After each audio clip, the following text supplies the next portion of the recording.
শেরওয়ানি পরে তুমি ড্রয়িং রুমের ফ্লোরে কেন ঘুমিয়ে আছো বাবু? আমি কি বউ হিসাবে এতটা খারাপ যে তুমি রুম ছেড়ে এখানে চলে এসেছো? বাবু রেশমির কথা শুনে উঠে বসে আর দেখে রেশমি বউয়ের শাড়ি পরে পাশে বসে আছে আর বকবক করে যাচ্ছে। এখন কথা বলছো না কেন? এই চুপ, তুমি রুম ছেড়ে এখানে কেন?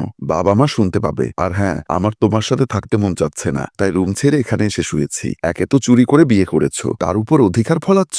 মানে কি বাবু, তুমি হঠাৎ এমন হলে কেন? আমাদের তো দীর্ঘদিনের সম্পর্ক, তুমি তো চাইতে আমার বিয়ে করতে, কিন্তু এই 2-3 মাসে এমন কি হলো যে তুমি আমাকে এতটা ঘৃণা করা শুরু করেছো? আমি গরিব ঘরের মেয়ে বলে, তাই না? তোমার বাবা মা যদি মেনে না নিত তাহলে হয়তো এই রেশমিকে আর দেখতে পেতে না, মরে যেতাম আমি। তুমি মরলে তো আমি বাঁচতাম। ভুল করে তোমার সাথে রিলেশন করেছি, তোমাকে বিয়ে করে কি বা পেলাম আমি, বলো তো? দেখো বাবু, কিছু পাওয়ার আশায় কি মানুষ ভালোবাসে না? জানি না কেন যে বাবা মা তোমাকে মেনে নিল। ওরা তো জানেই না তোমার সাথে যে আমার সম্পর্ক আছে আগে থেকে। ইস, কাল যদি বাবা মা রাজি না হতো, কালকের কথা মনে পড়লেই আমার তোমার প্রতি একরাশ ঘৃণা কাজ করে বাবু। আমার যে কি হতো।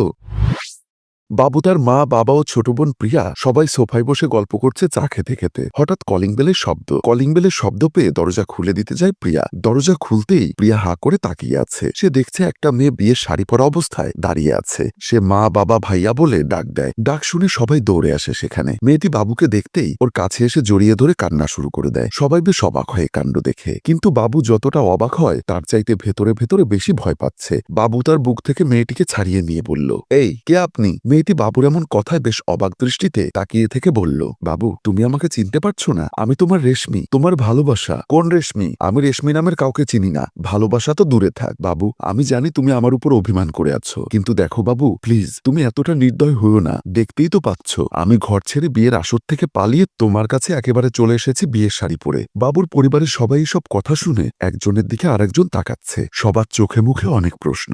বাবু আর কোনো কথা বলছে না, মাথাটা নিচু করে থাকে। ছোট বোন প্রিয়া রেগেমেগে বলল, এই কে আপনি? আপনি বাসা থেকে বেরিয়ে যাবেন, নাকি আমি আপনার হাত ধরে গলা ধাক্কা দিয়ে বের করে দিব? ভাইয়ার কয়েকদিন পরে বিয়ে, আর ভাইয়া তো বলেছে আপনাকে চেনে না। তাহলে দাঁড়িয়ে আছেন কেন? বের হন ঘর থেকে। প্লিজ এমন করো না বোন, তুমিও তো একটা মেয়ে। শান্ত হ প্রিয়া, আগে আমরা একটু কথা বলি। ব্যাপারটা কি বুঝি। হ্যাঁ, ঠিক বলেছ।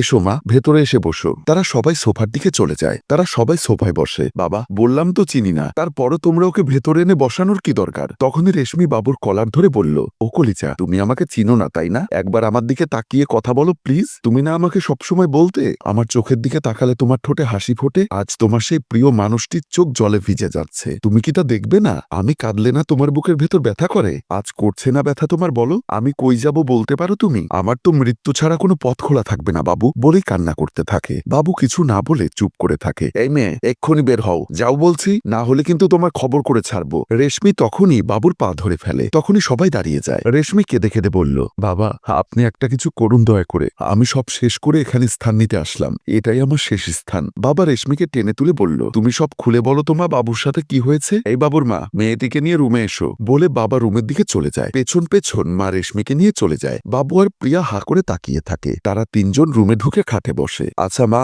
সত্যি করে বলো তো, বাবুর সাথে কতদিনের পরিচয়? আর সম্পর্কই যদি থাকে তাহলেও স্বীকার করছে না কেন বাবু? আমাদের ছেলে তো এরকম বাজে কাজ করতে পারে না, সে শিক্ষা তো ওকে আমরা দেইনি। হ্যাঁ শুনুন, বলে রেশমি তাদেরকে ইশারায় সবকিছু বলতে থাকে। কি থেকে কি হলো সবকিছু শোনার পর বাবা বলল, আচ্ছা যাই হোক, আর বেশি কিছু বলা লাগবে না, এসো তুমি আমার সাথে। বলেই তারা সবাই বের হয়ে ড্রয়িং রুমের দিকে চলে যায়। তারা তিনজন আবারও সোফায় বসে। বাবা বাবুর দিকে তাকিয়ে বলল, আমি জানি না কে এই মেয়ে, কি তার পরিচয়, কিন্তু মেয়েটা যেভাবে বাড়ি থেকে আর বিয়ের আসর থেকে পালিয়ে এসেছে, যেভাবে চোখের জল পড়ছে, সেভাবে আমার মনে হয় না এর মাঝে কোনো অভিনয় আছে। মেয়েটি সত্যি বাবু তোকে ভালোবাসে, আর একটা মেয়েকে এই অবস্থাতে আমি আমার বাসা থেকে বের করে দিতে পারি না। আর আমি যতটুকু বুঝতে পারলাম, ও তোকে খুব ভালো রাখবে, তাই আমি চাই এই মুহূর্তে তোদের বিয়ে হোক। বাবু বাবার কথায় বেশ অবাক হয়ে বলল, বাবা এসব কি? এই মেয়েটা কি না কি বলল? তোমরা এরকম সিদ্ধান্ত নিতে পারো না। চুপ কর, তুই যদি এই মেয়েকে বিয়ে না করিস আমাদের সাথে আর থাকতে পারবি না। আমরা এই মেয়েকে নিয়ে চলে যাবো এ বাড়ি থেকে অনেক দূরে। মা, বাবা, তোমরা কি সব বলছো?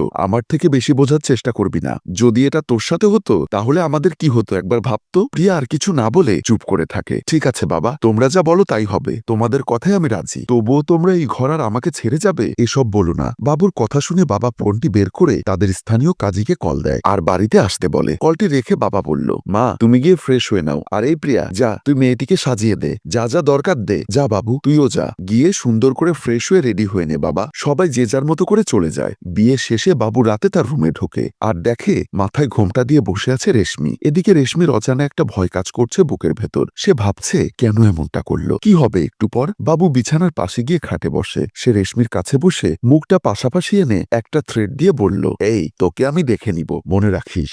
বলেই সে রাগ করে উঠে দাঁড়িয়ে রুম থেকে বেরিয়ে যায়। রেশমি তো যথারীতি অবাক। কি করবে সে?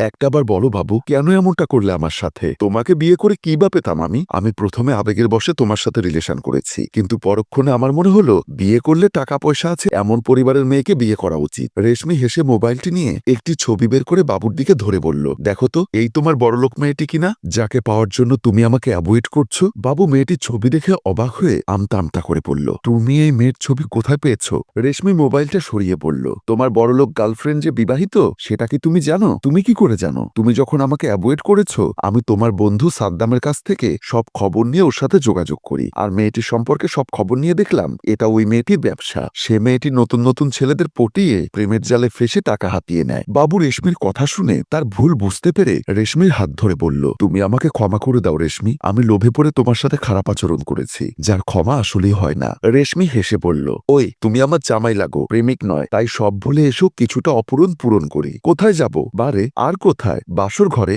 বাবু কথা শুনে কাশতে থাকে। তা দেখে রেশমি বলল, এই তোমার যক্ষা হয়নি তো? কথাটিতে তারা দুজনেই হেসে ওঠে। আর সুন্দর মুহূর্ত দিয়ে আমাদের গল্প এখানেই শেষ হয়। সম্মানিত ভিউয়ার্স, আসলে একটা প্রবাদ বাক্য আছে, লোভে পাপ, পাপে মৃত্যু। তাই লোভে পড়ে এমন কাজ করবেন না যেটা পরবর্তীতে আপনার আফসোসের কারণ হয়। ভালোবাসার মানুষকে আগলে রাখার চেষ্টা করুন। গল্পটির ভাবনায় হাশেম রাজু, পরিচালনায় এইচ এম কানন ও চিত্রগ্রহণ ইফতি হুসাইন।